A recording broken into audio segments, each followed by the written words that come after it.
Well, for more, I'm joined on set by our international affairs editor, Kethevane Gorjestani. Kethevane, what do we know about the circumstances of this operation?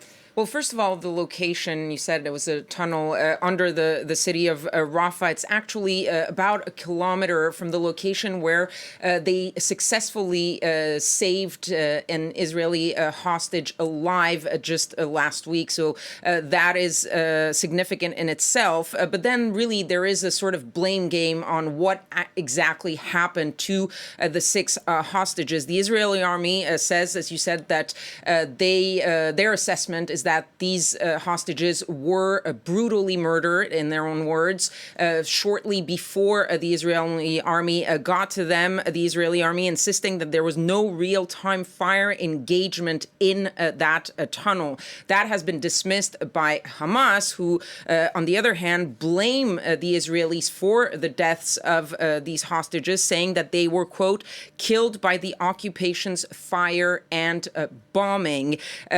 Whatever happened, these hostages are now dead. They have been retrieved by the Israeli army, which means that we're now at an official tally, this according to Israeli officials, of 101 hostages still remaining, with about 30 hostages believed to be dead. So still a lot of these hostages being held either by Hamas or by other groups in the area. This has, of course, angered the families of the hostages. There was a statement by one of the hostage family groups that said that a deal for the return of the hostages had been on the table for over 2 months, and were it not for the delays, sabotage, and excuses, they would likely still be alive. So they are really calling now for a mass protest today, later on today, calling on the government to go ahead with that ceasefire and hostage release deal. It's the rally is called "Bring the Nation to a Halt," and the goal for them, according to their website, is that the entire nation will be standing alongside the hostages' families to protest the cabinet's ongoing neglect of the hostages. So really the families blaming the Benjamin Netanyahu government for what is happening right now. Well, the two sides have failed to agree to a deal for months now. Where does this leave a potential hostage and ceasefire deal? Well, clearly there's a lot of pressure from the hostage families, from a big chunk of the population, because these protests have been going on, and you see also people who have nothing to do with the hostages who are calling on the government to move ahead with that deal. There's also quite a bit of division within the government.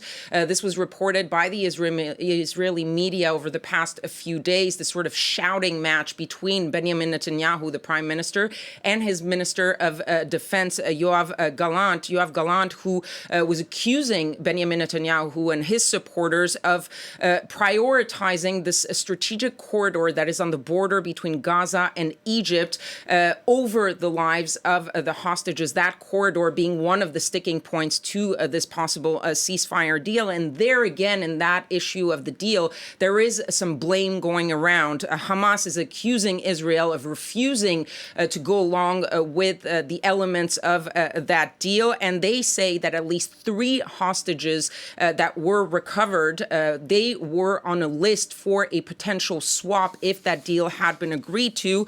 Benjamin Netanyahu blaming Hamas, saying that whoever murders hostages does not want a deal, but issuing this warning to Hamas. Let's take a listen to the Israeli Prime Minister. To Hamas terrorists who murdered our hostages, and to their leaders, you are dead men. We will not rest until we track you down. We will get you, and we'll settle our score.